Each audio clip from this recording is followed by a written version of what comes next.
Okay, recording. So anyone who misses this meeting, you can actually review. So if I go through things too fast, you can also just review after. I'm going to publish this right after our meeting here.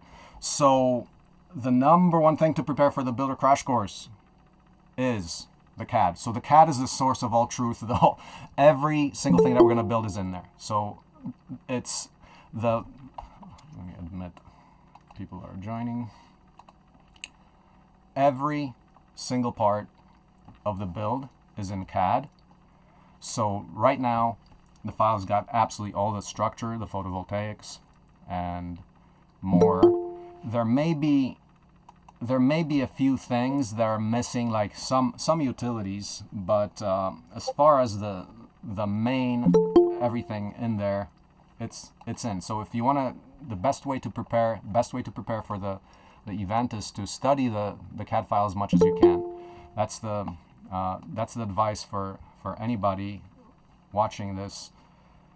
Take a look at the CAD, download it. So let's dive right into that. How do you access the CAD so that during the workshop, we're going to actually have 6 computer stations and you can look everything up. So while I'll be guiding the whole process, Katarina will contribute.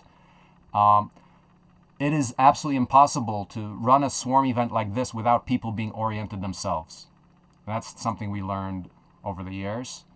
If you have access to the CAD, you can look things up, you can measure things, you can spin things around, you can hide and unhide parts within a file. You can strip the file and generate build procedures by simply hiding and unhiding parts, where you see that there's a logical order. And so let's get right into it. So let's take a look at where's the file. So I sent you guys the link so you can do that, but where's the file? How do you download it? Download FreeCAD and then start using it. So we'll just start going over how you manipulate the file in FreeCAD. So the main point is, let's get to the file. I'm going to share my screen actually so you can follow the steps I'm doing. This is in the email that I sent you as far as the basic instructions. It's in the logistics section of the event announcement. So you can get all the links there. But I'm going to share my screen so I can show you what that is all about. So I'm going to go to the wiki. And on the wiki, there's a page called CD Home 6. That's actually the last build. Okay. What we're going to do for this one, we're going to call this CD Eco Home 7. So these are all real builds that have happened and that were built and prototyped. So 1 through 6, we're already built 6. 7th is the one from December. Now we're going to download, so on this page here, the CAD is, the link that you got in the email is actually this. So it's on Google Drive. What you want is the CD Eco Home 6 assembly FCSTD. So this is a FreeCAD file. I will click on it and I'm going to say download. Okay, so scanning for viruses, it will download it to my desktop and then you can open it. So feel free to actually do this along with me. I've got it open in FreeCAD. Yep. So everybody, just try this, and you can do this either now or later. I'll just run through this. So I'll spend about 30 minutes showing you everything, and then we'll do some question and answer and stuff like that. So I just did it. It says scanning for viruses. It will do that, and then it'll download to your desktop. So I'm going to do that. And I'm going to double click on that file to open it. But before you open it, you got to download FreeCAD. Okay, where's FreeCAD? FreeCAD 1. So look at online, just search FreeCAD download. FreeCAD is the open source 3D CAD software. It's excellent, it's programmable. We use it. It's like the best open source option out there for a full 3D CAD package that allows you to do anything, including technical drawings and everything else, exploded part animations, whatever you want. Okay. Download now. Okay. So select your system. So I'm on Linux, whatever you got, just download it, install it. So assuming you've got through the step, we're gonna double click on the actual file that we downloaded, and it's gonna open up in FreeCAD. So I'm double clicking on it right now, and I'm opening it up.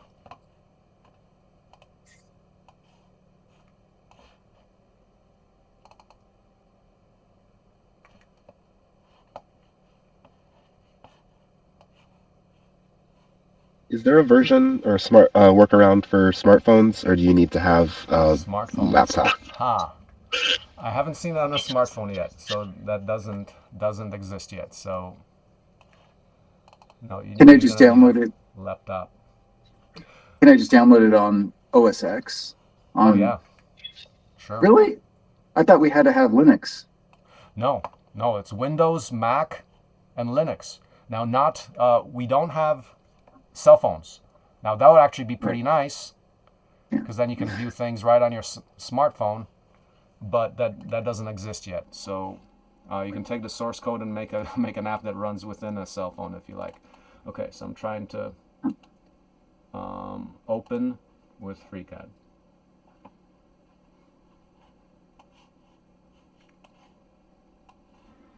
Marcin, we can't see your FreeCAD screen. And that's because I can't open it either, so I don't know what's going on here. I'm double clicking on it.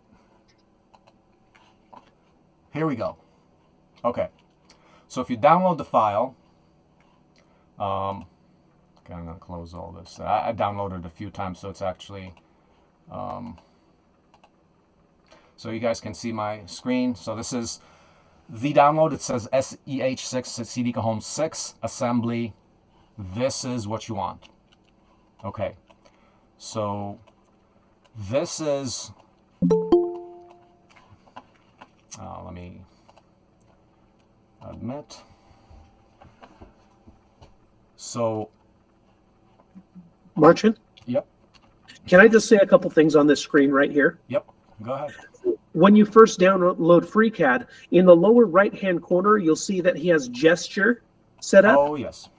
Mm-hmm. And also the next to that is 19.45 yards.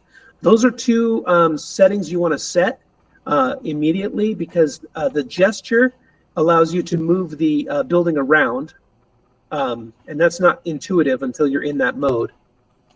Yeah. And the second one is the measurements. So, right, Marcin, if you'll click on that 19 yard, it tells you if you want to be in U.S. customary, imperial for civil. I've been using that one right there. You can use building US because it actually gives you feet and inches and so forth. So That's this. Yeah. Now on gesture navigation, the useful thing about it, so there's all kinds of navigations you can do. Cool thing about gesture, left mouse button, rotate, so you can rotate any way. Right mouse button, translate or move. So you're moving back and forth. You're rotating with the left mouse button. So get used to that. That's really useful. On a mouse pad, that's a little more tricky. But the whole thing is there's 8 folders. So I'm going to hide all this stuff here and start showing you what this is about. So by clicking on anything here, like, okay, here's the kitchen. Like, click on it, it will make it appear. Okay, this module. Okay, so you're hiding and unhiding parts simply by clicking. So click spacebar, or you can also use that little eye thing within FreeCAD. Okay, so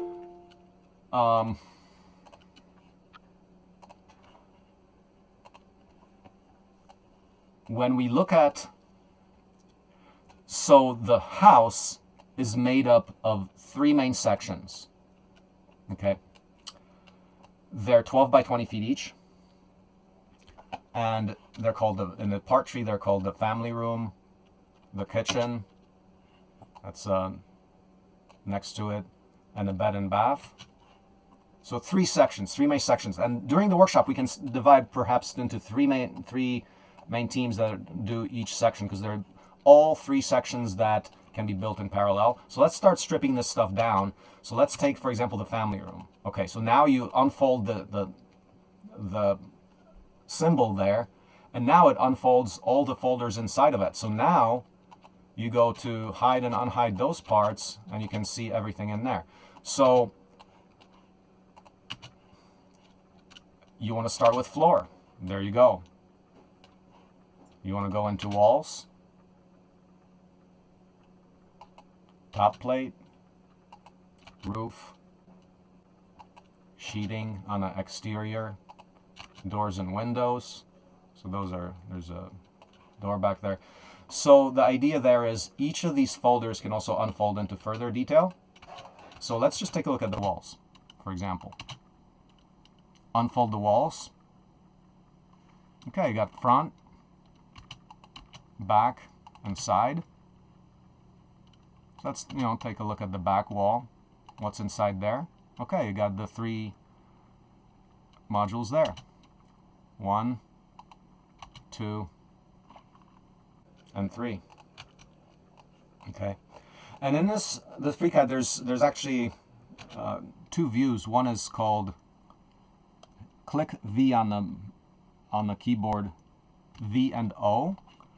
So if you click V and O, it has orthographic projection, so it looks like this. If you click V and perspective, it looks like this. It looks in perspective. This is nice because it looks realistic. If you click VO orthographic,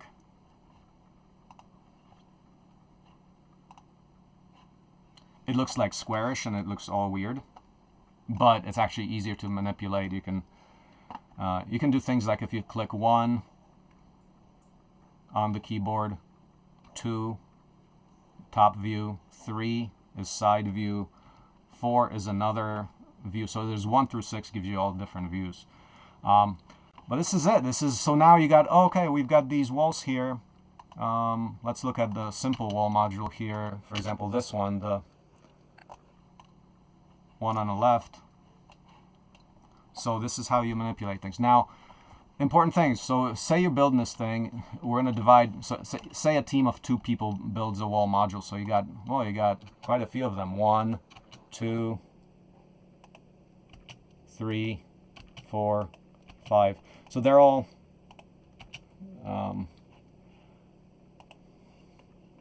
if you click this button here, this is the view. It'll center everything. But if you click 1, 2, 3, okay, that's just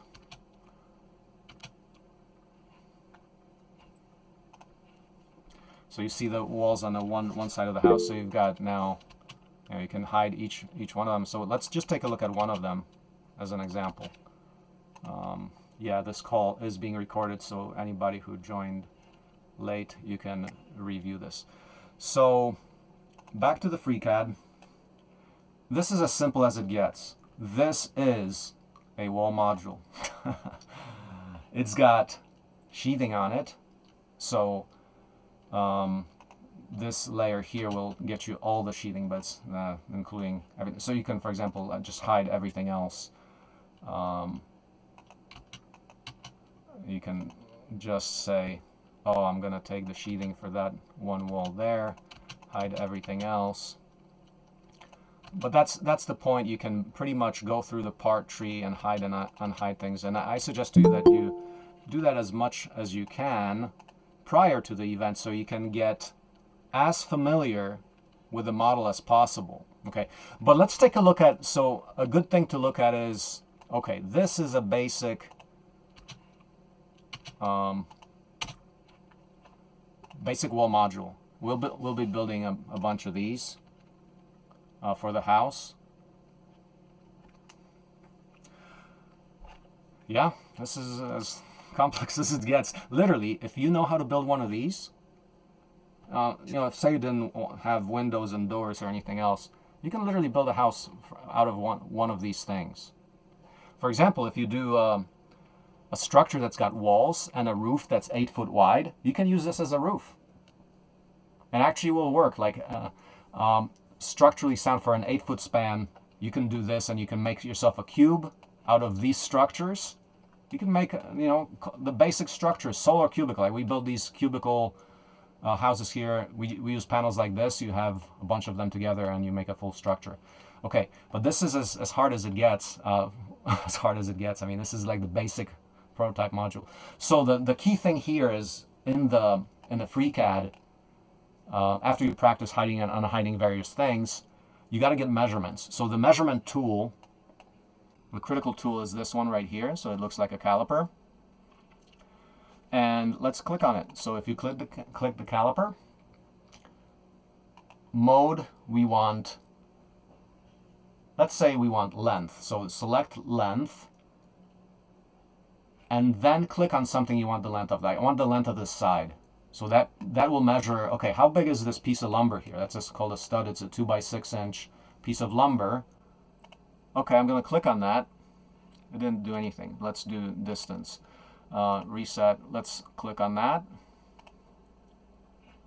Not getting anything. Let's try it again.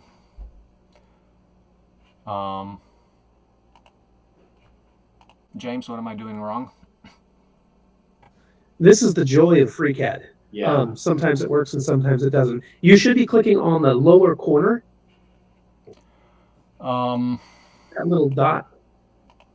Well, let's see. So this is FreeCAD 1. So this is the node. Like throughout history, we've been using FreeCAD 16, which is back from 2016. And that only runs on older versions of Linux. Now, in Linux 16, this is all trivial. Like right now, this gets more complicated in FreeCAD 1, which is the version from 2025. But let's try to figure out the distance. So what's supposed to happen, show delta. Let's see, maybe not that. Distance, reset. If I go back, so on the model tab, if I double click on something, yeah, it'll show up on the. Okay, so let's see. Let's figure this out. So this is we all got to get on the same page. So length is an intuitive thing. Okay, length. How about that? Can you give me a length? Nope. Reset. So click on the reset. So for distance, you click on one end and then you click the other end. Yeah. So actually that did work. So I clicked on that one side and it gave me 8 feet, 8 inches, and 5/8. Well, that's about right. So that's called a 9-foot pre-cut stud. So that's 9 feet minus 3 inches minus 3/8 of an inch. That's what the lumber from the store comes in. If you get a piece of lumber that's called a pre-cut stud, which come in 8, 9, or 10 feet, you're going to get these kinds of dimensions. Now, the note about this house is we're using all 9-foot walls. So all the walls here are going to be 8 feet, 8 inches, and 5/8. 8 and 5/8 inches. And you can remember this number by thinking about, this is 9, but it's pre-cut so that after you add the top plate and bottom plate, it actually yields 9 feet. Well, it actually yields 3/8 inches under 9 feet.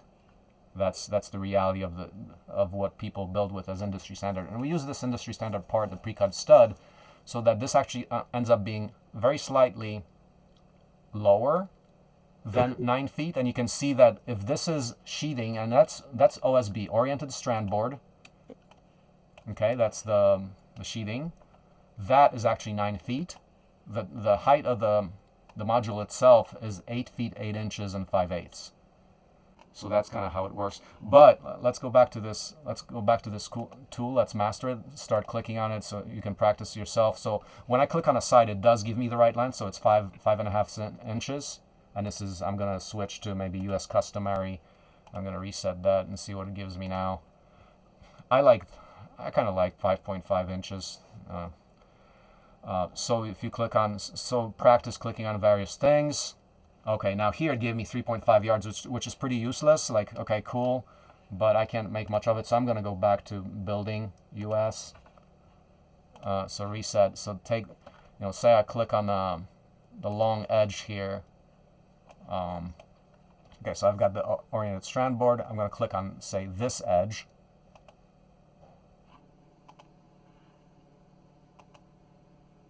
4 feet that worked. So that's exactly right. All our modules are 4 feet wide. May I ask a more fundamental question Go ahead. regarding this process? Yep. So we have these 4x9 modules that Yep. we're building, right? They do not come pre-made in some other factory. We're building these, correct? Correct. Okay, so we're building the house out of the modules which we also build, and I'm trying to understand where the speed up in construction comes from assembling the modules and then assembling the modules together into a house instead of just setting up traditional framing on site. Yep. The speed up comes from the swarm build part, because now I can take 50 people. We allocate the 46 wall modules. 1 hour later, you've got all the 50 walls built. Standard crew will be 2 to 4, maybe 6 guys. It'll take a few days maybe, or maybe a full day to do the walls. We can do it 10x faster. You can have 1,000 people get allocated to all the different modules, and you have the entire house minus assembly, say made all the parts in say an hour, and then you can assemble it rapidly. So that does work. Now, the part that makes it efficient is that this is actually digital design. So we are not architects. We are house designers.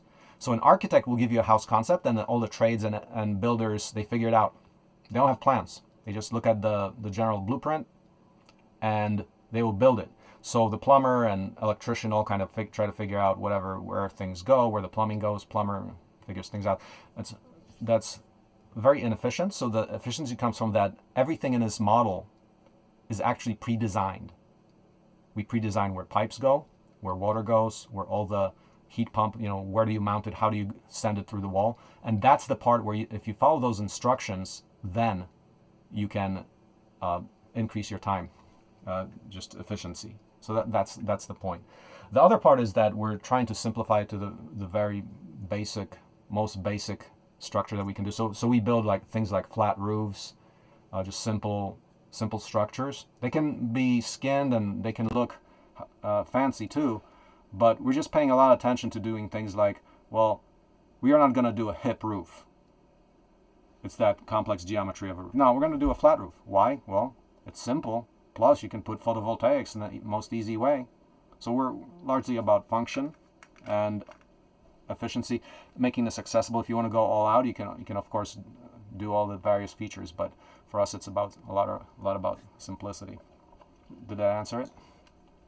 Yeah, I believe so. A follow-up on that, the modules themselves do not contain the plumbing or the electrical that comes after, right?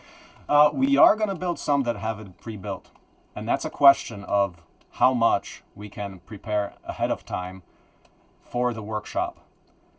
The electrical and plumbing, we will have the actual blueprints for where all that goes. So for example, the plumbing, we will build it at the same time as we build the modules. We can put in the wires, boxes, and water in at the same time as we do the module itself. We'll see how much we can do of that. That is definitely possible. The end goal is to do exactly that, so we can basically flat pack a whole building with everything in place. So you're basically making interconnections between modules. And there's some tricks to that. Well, if you've got wires that span across 10 walls, how do you do that? Well, there's some challenges there. And those all have to be addressed. But what we do is we focus all the complex system in a very few modules, and that way we can put them in at the same time. So we'll see how much we can do that. We will do at least some where we build in the plumbing or electrical components into the modules themselves. I suppose to follow up on that then, if we stick plumbing and electrical in the modules pre-built, presumably we will need some sort of connectors between modules, either electrical or plumbing or both. Yep. One, can that be done? And two, could it be done and still be up to code and still be concealed within the wall? Yeah, it can be done. If it can be done up to code, if you're smart about it, you still can. Depends how you're doing the codes. There's different ways, and there's ways to negotiate, and that's a longer discussion.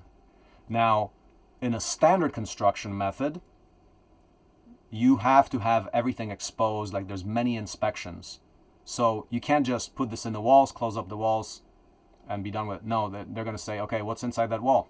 You won't pass inspection. So, but you can do things, you can work around that. You can hire, for example, a third-party inspector who's there with you all the time, or you can do a factory-built modular home where you do that in a factory setting where the actual build place is certified, and then you don't have to, you can omit some of that. But those are longer discussions. I'll cover that more as we go along. But for now here, let's focus more just on the CAD itself. So questions around how do you navigate the file?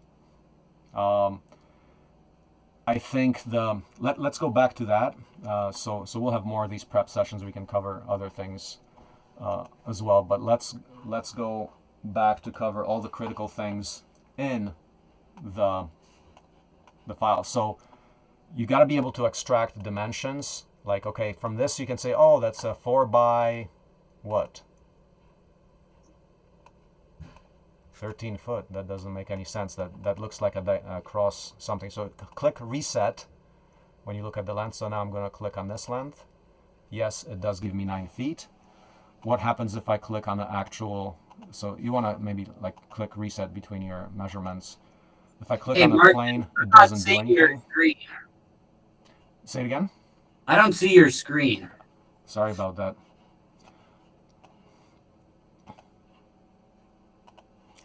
Back to sharing the screen.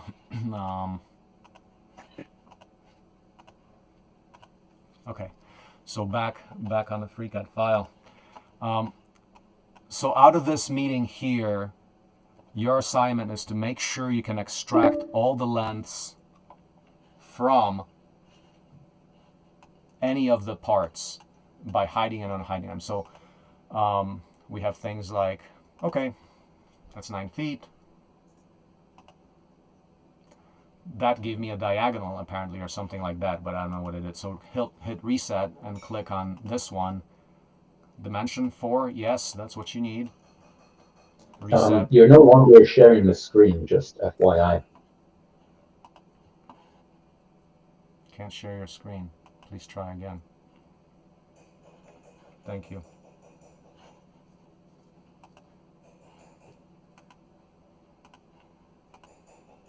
Can you guys see it now? No. How about now? Nope.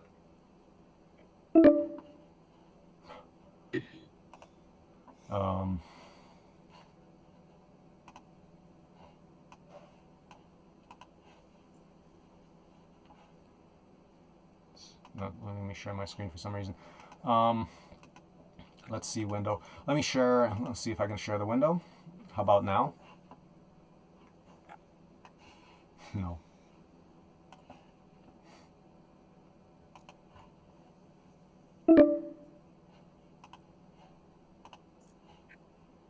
Entire screen. Share. Can you guys see it now? Nope. Sorry about that. Okay, technical difficulty. So I'm gonna just talk about it.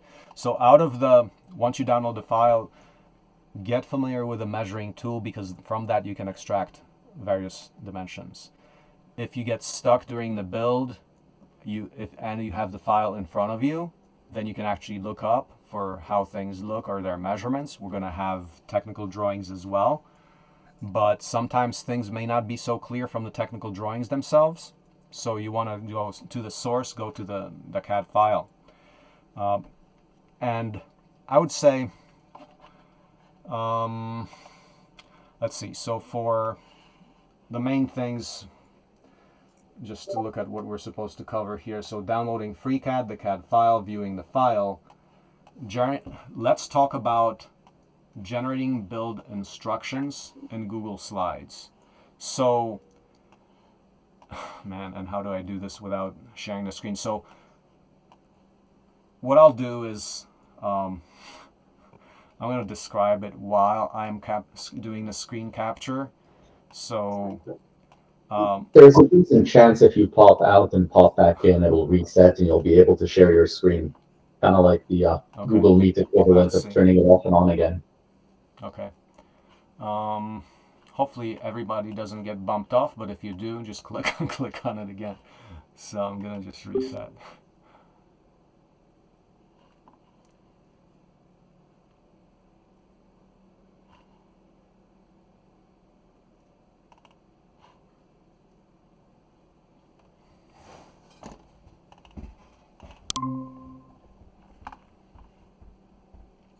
Okay, we're still here. Let's see if I can share now.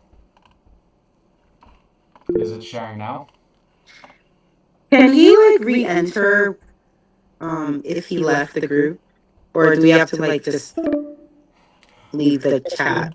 He's the one that's hosting it, so he should be able to join it again. Okay. Yeah, so I'm there. Can you guys...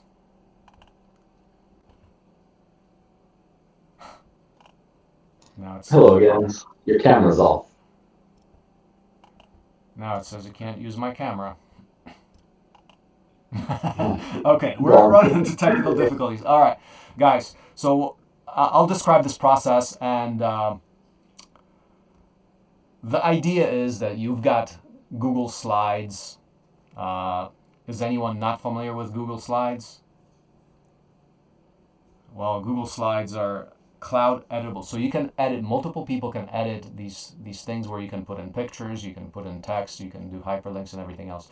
So a useful thing to do, and we can try this on one of these sessions, maybe in the next session or so, where we open up a Google Doc and multiple people can edit it, and you can generate instructionals by, the idea about generating instructionals from within FreeCAD is that when you hide and unhide parts, like for example, take a simple example of a wall module. You will start with, okay, I'm going to build the 4 pieces of lumber that are the outside frame. Screenshot, bam. Copy and paste it into the document. Say, okay, step number 1, build the frame. Cut the members into 4 feet. You can read the dimensions of the CAD. Then you can say, oh, step 2, put in the middle stud at 24 inches.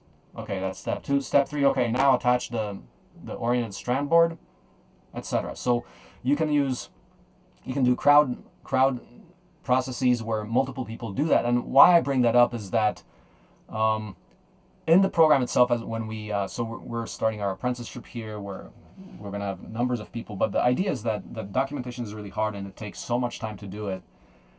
So yeah, so Google Slide, let me just, so James is going to share it. So take, for example, just a working document, and I'll show you an example of what it looks like. So for example, build instructions from the last home. You can take a look at. So this is a sample document where multiple people can edit it. You can paste pictures in it. And it's useful because if you swarm it and have many people do that, then it's actually manageable. You can do it because it takes a long time to do documentation. But if you have multiple people doing it, it can save the day. You can actually do it more effectively with many people collaborating. Because ultimately, like, if there's hundreds of modules here, like the CAD file itself contains 800 parts. There's, a few hundred modules that you can call modules, as opposed to like, okay, now here's the whole siding part or other things. It would take for a swarm crew to have all the blueprints in front of them or instructions in front of them is like impossible. It's literally impossible. We do that all the time for each event. We generate as much as we can, but by the time we're done building one, then we're up to the next model and things change and we never can keep up with the documentation. So the only way you can really do it, including publishing it on repositories such as the Open Source Hardware Association, where you can certify open hardware, like our house. We didn't even publish it there yet, but we'd like to. when you have multiple people do that, it helps. So these are examples. So James, do you want to maybe just describe a little bit about what a collaborative Google Doc would look like? Oh yeah, so basically this is kind of the plans as we're going through the kitchen. We're talking about the order of operation for getting things installed. The red dots are where the electrical panels are going to be, and so we need to make sure that the wires are run before the cabinets go in and before the appliances go in. Also the venting and all of that. So we kind of go over step one. This is where the small appliances are going to go. Two is the induction stove, and the gives some directions there as far, and also the type of wire that's very specific to electric ovens. It's 10-3 and 12-2. Mm-hmm. Those go in surface boxes. And so again, we just kind of the bullet points are in green, and those are the kind of steps that we move through processing. Yeah. The point about that is, so that's an extract of a screenshot from the CAD. Maybe go to James, go to another page where you have like, okay, here's a screenshot and there's several steps that are shown just to show people what it looks like. Go down way, like for example, there you okay, that's like one little part. Tell me which page you go to. Go to like about 30, and this is actually the current one. All right, so go to 31. Okay, so here we were actually looking at, so we were building out the roof. Okay, so we said, okay, here's different screenshots for what we can get out of actual FreeCAD, and then we can write directions in there. But people can generate this, like anyone can contribute to this. That's the point. So James, scroll down through a few slides there just to show people. So you can take screenshots readily, you can take all different kinds of angles, and you can annotate it like with links, with text, and all of that. And this is all doable with multiple people at the same time, where you see what every person is doing. And that's powerful because that's how you can actually get to solve the documentation, i.e., keep up with documentation for any build. And for example, we do things like, oh, there's different wires, and we put hyperlinks into the slide 37. There's different wires that we're actually needing. Yeah, like some things are hyperlinked, so you go right to the source. So the bottom line is, okay, if we're doing a complex thing, like here we're actually, that's actually the kitchen wall for lining up all the different outlets and all that in a house. You can diagram it out. And this is like all confusing and all that, but point is you can take screenshots of the walls and out of the FreeCAD, and you can generate instructionals. Here's, the PV thing and whatever. So, the point about that is, if possible, we can try to have a session where we actually work on that collaboratively, and if people want to do that, we're welcome to do that. But just to let you know that this is a process that's doable, and we do encourage anybody who wants to contribute to actual documentation of the build to get involved in this process, and let's see how much we can do. So before the event, we've got like a little over 3 weeks, and we can generate things like the technical drawings for every single module, and in another session we'll show you how to do that. But that's the thing. I think, sorry for the technical difficulties, but I think I'm going to kind of wrap it up here. Just so the bottom line of this is download the file, learn how to hide and unhide anything. Just start going through it. I described in the email that there's 8 main folders. You have about a number of subfolders under that, and a total of 800 parts in that model. So if you, that'll take you to study that carefully.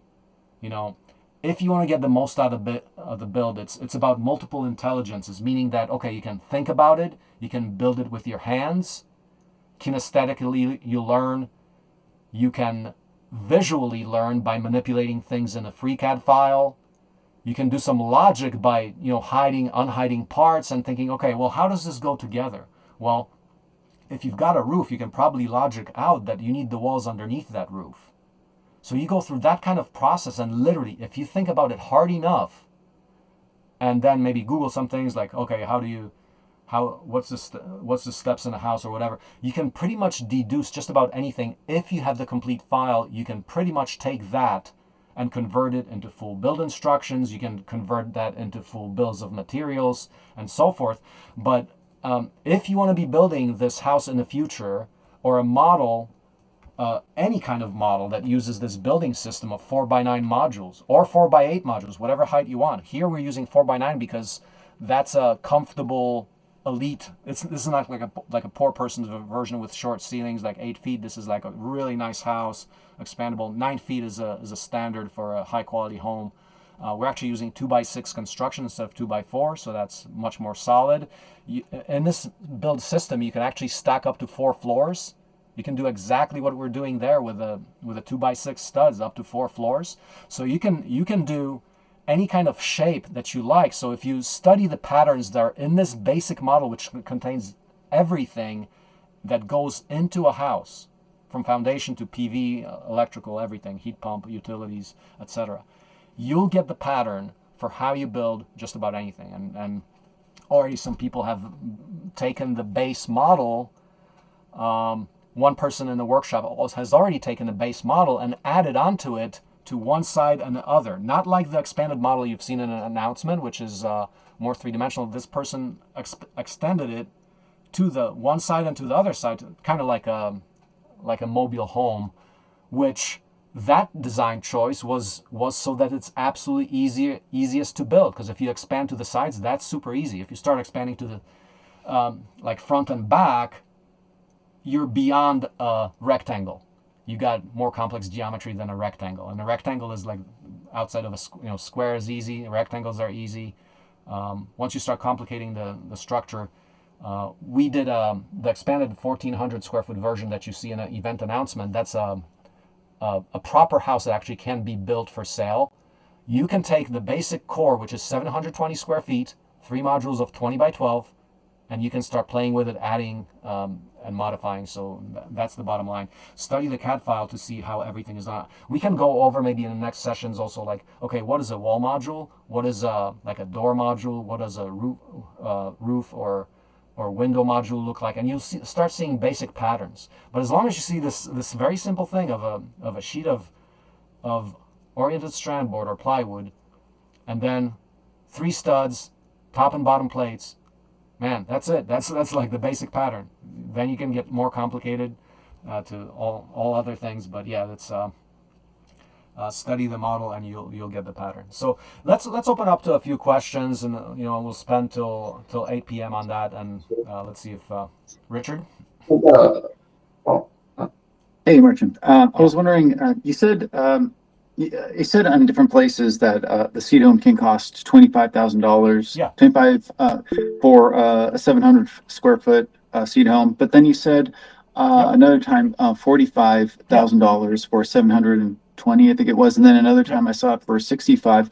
What are these differences? 25 to 65 would be the range from the most basic to more fancy. Like if you skimp out completely, you can get probably as low as 25K.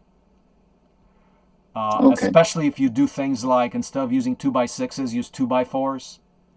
That's like 50%. We're using 2x6. That's solid. That's expandable. It's super high quality, right? I mean, if you in the 25K, I think you can probably get the PV in it, but maybe you don't. I mean, you're not gonna have any like.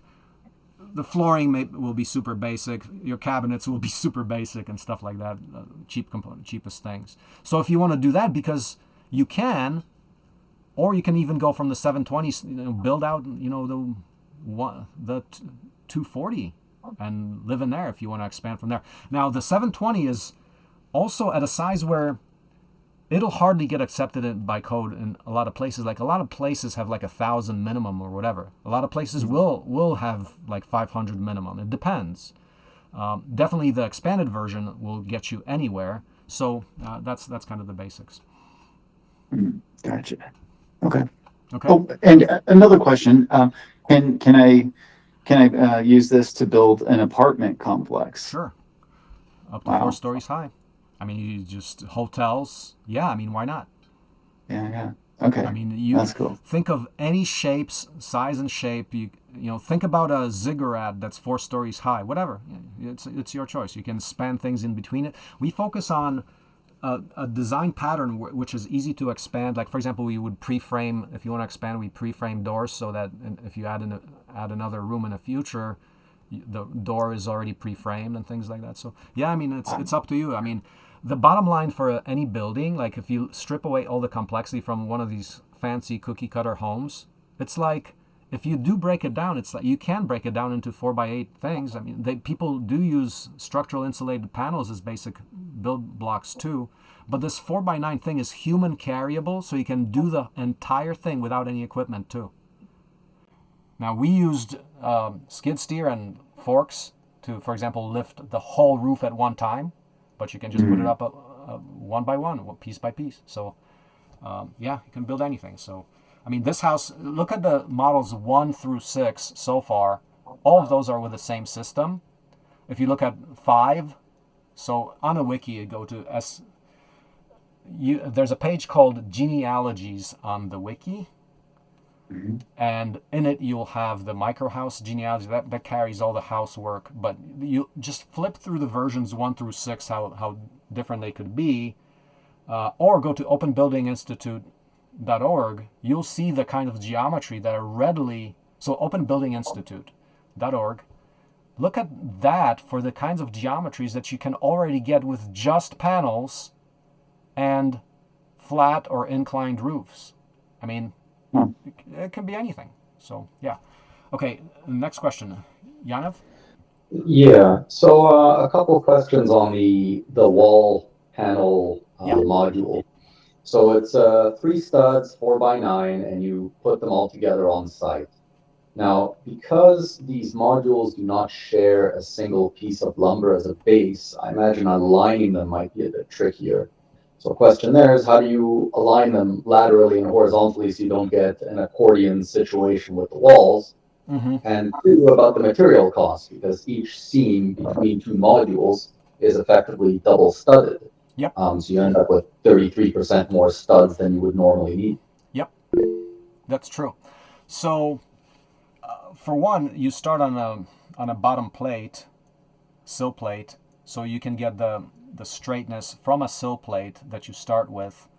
Or if we're building on a platform, like we use a floor platform, you know you have to go right up to the edge. Now the real thing to do is run a string line.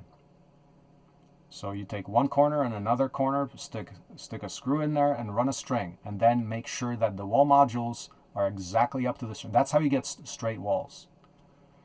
That's the standard for anybody who produces straight walls. You can just take these modules and put them one next to the other, and they'll be somewhat straight, but you'll see when you look down at you might get your accordion. So run a string line. Use a bottom plate, use a top plate. The top plate can be also used to move things, because when you build the walls first, they're completely flexible.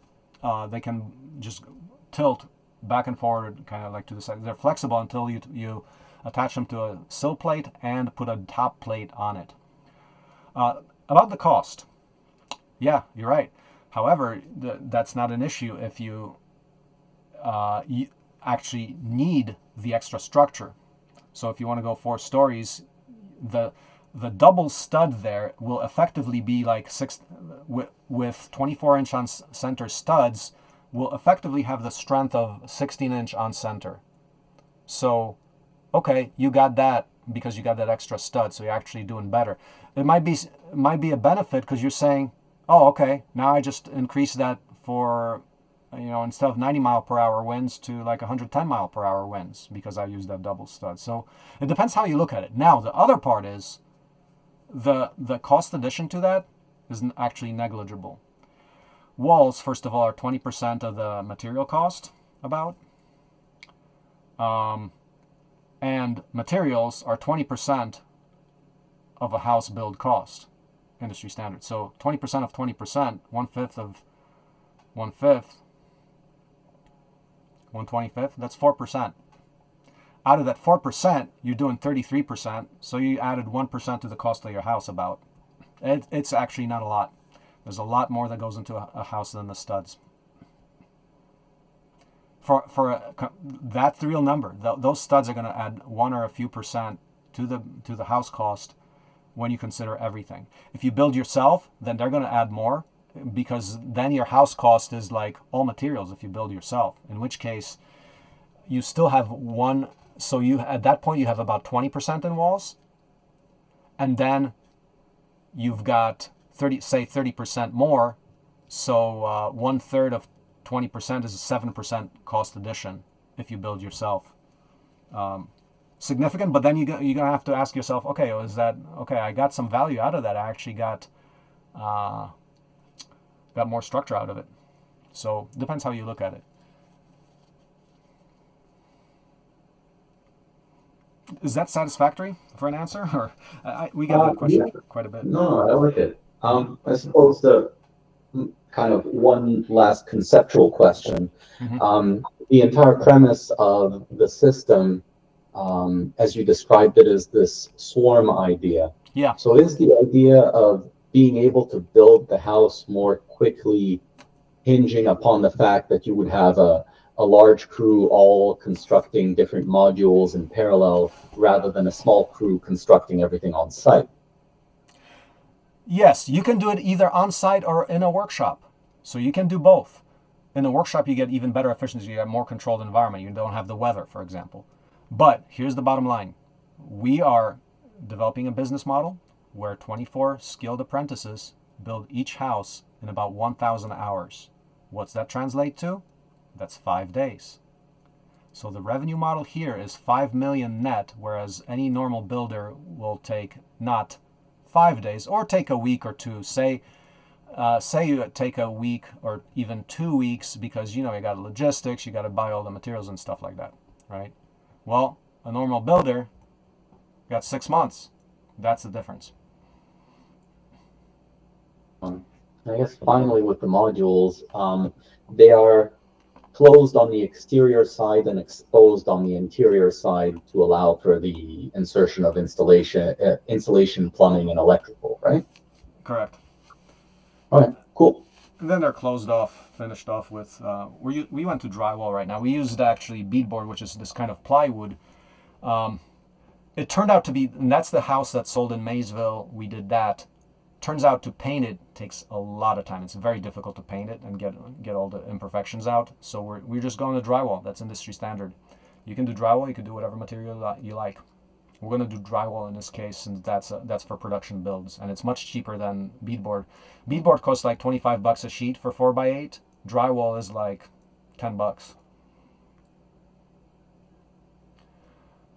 More questions? Makes sense. Drywall is a standard for a reason. Yeah, I mean it's cheap and it's actually faster, easier to paint. We thought it would be easier to do the wood because all you got to do is just screw it in and then paint it. Sounds easy. In practice, finishing is really hard. We were scared by the idea that now you got drywall, you got to mud this, you got to first of all screw it down, you got to mud the seams, you got to sand it, you got all these steps. Well, turns out it's easier for the quality of the finish that you need. Yeah, agreed. I've done some drywall mudding before. It's work, but it's easier than the alternatives. Yeah, exactly. Any more questions? Marcin, did anybody ever do curves in their builds? Curves? We did curves from compressed earth blocks. We're gonna add blocks again. No, we haven't. No, I mean, who's replicated it? Nobody. Oh yeah, there's nobody building this yet. This is like we just productized this year. We just sold a house like 2 days ago. We got it under contract, $219K. Build cost $120K. Not counting all the documentation and all that. That's great. I mean, we need people to start using the system and building it. So basically, after the viral video went, I mean, there's a lot of interest in this. We're trying to develop this into a thing that anyone can use. I mean, we're still in startup, right? We're just starting the apprenticeship program. So take a look at this. 20 million people viewed that viral video on how I found true freedom. out of that, we had about 100 people inquire, maybe like 200 people inquire about the builder crash course. Right now we've got like 40 people signed up, which is pretty insane, and still like almost a month out. But only 3 people applied to the apprenticeship part. So we need to do better. We need to do a viral video where we invite people for the apprenticeship. Felix is applying. It's awesome. But those extremely disproportionate for, like we got to find out what an irresistible offer would be for the actual apprenticeship. We haven't cracked that one yet. So now we've got audiences for the builder crash course, not for the apprenticeship yet. We're working on it, and that's our next milestone, because we're very ambitious. Once we get the team of 24, and them, that's what's needed to. I just told you, $5 million, 50 homes a year. Well, yeah, right. Until you actually execute it and show it, that can be done with 24 people. I can build this house. I can build 1 a year myself. 1 or 2 a year, right? So we're proving out the model where you got the swarm, and therefore extreme efficiencies, where you can now use that to cross-subsidize all the crazy work that we want to do, open sourcing the whole civilization. So Can you share details on the full apprenticeship? What is it, 2 years, 4 years? Yeah, it's the all full thing. Future Builders Academy can, let me paste the link in there. The full program is 4 years. We're saying, look, if you're going to get to the point where you can actually run a crew building these homes, that's a 4-year program. Now that's still, you're learning 20 trades. So this is like, a normal program is like 2 to 4 years for just learning one thing. We're teaching you the whole thing at an 80% efficiency thing, where now you have the efficiencies of integrated design. So you learn how to design it, build it, and engineer it. We teach you all of that. But that's a 4-year package for you to be able to generate to generate $5 million of value, if you can do that and run crews. And of course, we teach the whole thing of how you design and build just about anything. So we're doing the builds actually 2 days a week, and then we're studying how to design and build just about anything, because we kind of take it from a construction set modular approach of how you design and build just about anything in technology. The house is just the first main project, but we're open sourcing much more than that. Okay. Does this curriculum already exist? Is it open sourced? Does what? It acceptable? The curriculum, does it exist? Is it open sourced, or is it still in development? Well, it's in development, but I mean, there's a lot. Take a look at OSC curriculum. There's bits and pieces of it.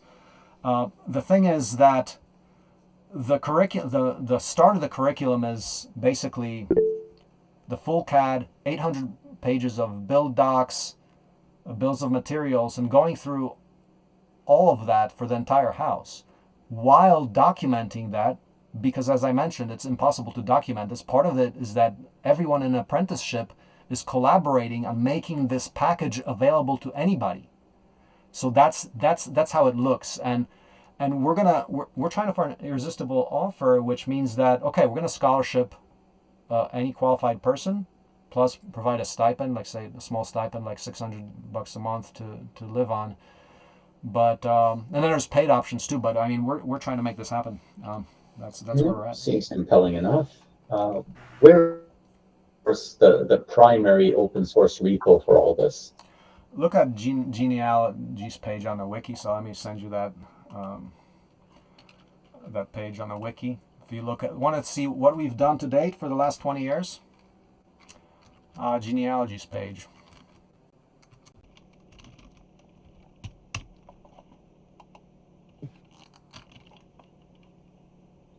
I had a question about the documentation process. Yep.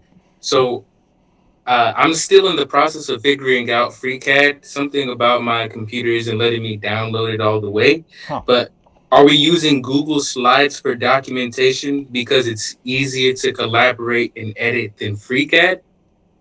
Well, absolutely. Okay, FreeCAD is just you manipulate the stuff in 3D. Now you got to write it down somewhere, right? And you want to have multiple people doing it at the same time for the documentation. Now, FreeCAD doesn't give you the collaborative aspect. You can't have multiple people editing a file or actually drawing something. So we do that in Google Slides. Now, there are ways where you can take the Google Slides, and by linking to different files, you can still coordinate many people to work on the different modules at the same time. But you can't have FreeCAD with multiple people on it where they see the changes. The good thing about Google Docs is you have many people and you see the changes as they're made, like right there, real time. So real time, cloud collaborative, Google Docs is there. There's some open source options out there too. I mean, last I checked, none of it was actually like really functionally usable for what we're doing. We'd love to switch over to an open source package equivalent to Google Slides. I don't think it exists with the capacity so far. So, okay, so let's see, last question maybe? Because I got to get rolling. Hey, Guess Ben. what, guys? Hey, Marcin. Let me give you a little aside here. So, the viral video was about the skid steer. So I built my own, the red one in the video. It just broke today. The engine just smoked, and it had 130 hours on it. So this is the kind of thing we're solving. This is what we started this project on. My tractor broke. I paid to get it repaired, and it broke again, and pretty soon I was broke too. It just happened to a brand new machine that was 130 hours. Can you believe that? Okay, that's my aside. Last question. Hey, Marcin. Yeah. Instructions for the tools available, the tractors and whatnot. We're going to open source all of that, because if this happened, like downtime. So now what I got to do, I got to go and rent one, because we got to do the... This guy, Yana, is taking up a lot of time. Okay, somebody else, last person. Hey, Marcin, can you hear me? Yes, go ahead, Roy. Hey, you said maybe drywall. Are we going to be drywalling? Yep. Are we going to be taping and mudding? Yep. Okay, I'm just trying to get a feel of what tools I need to bring. Oh, bring whatever tools you got. We're going to go through the whole build of a house. I bet you whatever tool you bring could probably be used. I don't know if you remember me talking with you and my wife Cynthia here in Tulsa. Yes. All right. You remember I told you I went to North Carolina. I had 1,500, 2,000 pounds of tools in my van. Wow. I don't want to do that again. Yeah, sure. So we've got all the tools here. I need to know what we're doing so I can know what to bring. You said more tools, the merrier. Yep. Type thing. We're going through the entire complete house build. So you name a tool, it'll be used. We've got about 100 different tools that we're going to use. Okay. All right. Now, as far as this CAD stuff, yep. I told you before, I don't own a cell phone. Yep. And I do not. Technology and me, man, it's like, yep. It's way far away from my mind. Yep. So I'll do my best to get on this CAD thing. I don't understand the terminologies and stuff like that. And, clicking on these things that you're talking about, it's all Greek to me or Hebrew, one or the other. Yeah, that's understandable. I mean, some people just haven't done that. We'll have blueprints that you can work from during the workshop as well. So maybe, you can do that. So there's all the different aspects. We're just saying that if you do have that capacity, you have all the pieces of information that you need are in a CAD file. So if you do spend some time, try to see how far you get. Because the basic level is just downloading a file and just rotating and viewing it and just clicking on things in the directory there where you can simply hide and unhide parts. It's not too hard. I mean, you can spend a few hours and just completely master that if you want, Okay. I don't need any levels or anything like that, do I? You can bring them. I mean, we use levels all the time. So yeah, I mean, if you bring it, you can. It won't hurt. But we as I said, we will provide all the tools for all the processes. But additional tools, of course, cannot. I've never seen that hurt anything. So. All right. Yep. Okay, so let's sign off here. So we're going to do this again tomorrow. More exciting stuff tomorrow. I mean, we're going to try to prepare you as much as we can so you actually start looking at the details within a CAD file to see what that build process looks like. Let's start delving into that. But yeah, we'll see you guys tomorrow. I gotta run. One more thing, Marcin. Yep. Is this recorded to where I can go back to it? It sure is. So you can review this. This is all going to be posted as soon as we get off here. Okay. So you can review all the steps and learn as much as you can. So thanks a lot, everybody. Thank you. Yep. We'll do it tomorrow. Thanks. Bye-bye. Bye-bye. All right. Thanks, everyone. Everybody, fun time. Really. Hey, Roy, I like the fact that you don't like technology. I think you're going to be one of the better participants there. Mostly, it's just going to be